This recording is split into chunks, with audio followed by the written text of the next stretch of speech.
اعلیٰ جہاں پر بلوچستان میں اتنی بڑی ہے مذہبی ہم آئیں گے، دوسری جانب آپ آئیں، آپ دیکھیں سندھ میں پکے کے ڈاکو ہماری ہندو لڑکیوں کو زبردستی اسلام قبول کروا رہے ہیں۔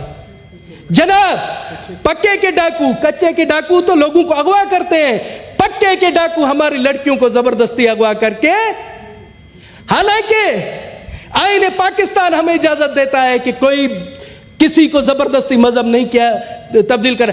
قرآن پاک میں آج بھی لا اکراہ فی الدین، مذہب میں کوئی جبر نہیں۔ سورہ الکافرون میں ہے لکم دینکم ولی الدین، آپ کا مذہب آپ کے لیے، میں ہمارا مذہب ہمارے لیے۔ تو یہ ظالم لوگ نہ پاکستان کے آئین کو مانتے ہیں نہ قرآن شریف کو مانتے ہیں، ہماری بچیوں کو زبردستی مذہب چینج کراتے ہیں۔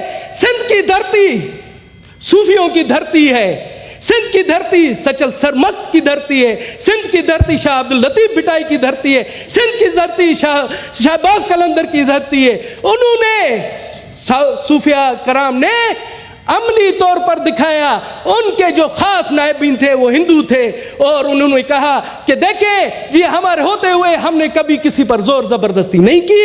تو آج یہ کون سے پکے کے ڈاکو وہاں آ گئے ہیں جو ہماری معصوم لڑکیوں کو اغوا کر کے مذہب چینج کروا رہے ہیں۔ سر ظلم تو دیکھیں، سنگرار میں پریا کماری محرم کے مہینے میں وہ عزادارین کو ان کے والدین پانی پلا رہے تھے، چھوٹی 6 سال معصوم بچی ہے، اس کو اغوا کیا جاتا ہے پریا کماری کو، ابھی 2 سال گزر گئے اس کا پتہ نہیں، اور پریا کماری کو جس نے اغوا کیا اس کا نام نامینیٹ ہے، وہ بھی پکے کا ڈاکو ہے، مگر اس پر کوئی سندھ گورنمنٹ ہاتھ نہیں اٹھاتی، اور اس کے تانے بانے ایک سیاسی شخصیت سے ملتے ہیں، مگر جرت نہیں ہوتی کسی کی کہ اس کو پکڑ کر جیل میں ڈالے تاکہ ہماری پریا کماری آزاد ہو سکے۔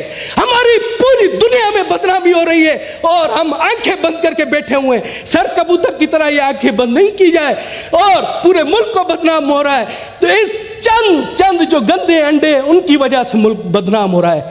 میں چاہتا ہوں کہ آپ اس پر رولنگ دیں کہ ہماری معصوم بچی پریا کماری 6 سالہ جو 2 سال سے ظالموں کی قید میں ہے، اور ہمیں تو شک ہے کہ اسے بھی مبینہ طور پر زبردستی مذہب قبول کروا لیا گیا ہے۔ جناب یہ ظلم کیوں ہوتا ہے؟ جناب ان کو کہیں کہ بلوچستان سے سیکھیں۔ ہمارے بزرگ مولانا واسع صاحب سارا دن رات ان کے ساتھ اٹھنا بیٹا، کبھی بھی ہم پر ظلم و جبر نہیں ہوا، تو سندھ میں یہ کیوں ہو رہا ہے؟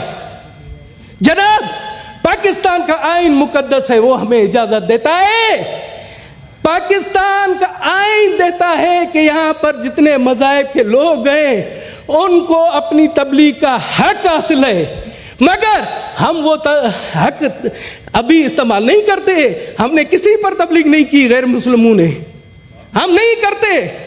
ہمیں کہا گیا ہے، بھگوان شری کرشن نے کہا ہے کہ آپ کا نجات آپ کے اپنے مذہب میں ہوگی، تو ہمیں ضرورت نہیں ہے، ہماری بچیاں مال غنیمت نہیں ہیں۔ جناب اعلیٰ یہ ہمارے ساتھ ظلم ہو رہا ہے، اس پر آپ رولنگ دیں، اس پر تحقیقات۔ کہتے ہیں کہ جی جوائنٹ انویسٹیگیشن ٹیم بنی ہے، جوائنٹ انویسٹیگیشن ٹیم ان ظالموں کو جنہوں نے پریا کماری کو اغوا کیا ٹھنڈے ایئر کنڈیشن روم میں بٹھا کر ان سے انٹروگیشن کرے، یہ کہاں کا ظلم ہے؟ ان کو بھیجیں جو ہمارے پاس مرچی وارڈ جیل بنی ہے وہاں بھیجیں تاکہ ان کو پتہ پڑ سکے، وہ فر بکیں گے کہ کہاں پر انہوں نے پریا کماری کو رکھا ہوا ہے۔ جناب اعلیٰ یہ اس پر سوچیں، یہ پاکستان کا مسئلہ ہے، ہمارے دشمن ملک، میری عزیز وطن، میری جنم بھومی، میری ماتا پاکستان پر انگلیاں اٹھا رہے ہیں ان معمولی واقعات کی وجہ سے۔ سر اس پر کچھ نہ کچھ کیجئے، ورنہ اگر ہم اسی طرح سے بند رہیں گے اور ایک دن وہ دن آئے گا کہ یہاں سے آپ کو ہندو مذہب کا خاتمہ نظر آئے گا۔ دنیش کمار صاحب، گو کہ یہ سمجھتے ہیں ڈیوالو سبجیکٹ ہے، لیکن آپ نے ایک اچھی طرف نشاندہی کی ہے جی، تو میں یہ سمجھتا ہوں کہ اس ایشو پر کہ گو کہ سندھ میں پچھلے دنوں میڈیا میں بھی آپ نے دیکھا ہوگا کہ چیف منسٹر صاحب نے بھی اس طرف نشاندہی کی ہے. ابھی جو موجودہ ہوم منسٹر صاحب ہیں انہوں نے بھی اس کے اوپر رپورٹ کال کی ہے. تو آپ تو سر رپورٹ دی جائے. اس ایمان کی تشفی کے لیے جی ہم رپورٹ کال کر لیتے ہیں تاکہ ہم اس میں دیکھیں کہ وہاں پہ کیا پیش رفت ہوئی ہے. یہ ہم سب کا ایشو ہے, کسی ایک مائنارٹی کا نہیں سر, کسی فقے کا, سب پاکستان کا ہے. سارے اور اس کی پاکستان رپورٹ کال کر لیتے ہیں, رپورٹ اس کی کال کر لیتے ہیں, اس کے اوپر آگے اس پہ چلیں گے. اچھا بہت شکریہ. نہیں سر, ایک اور میں ایک مسئلے پر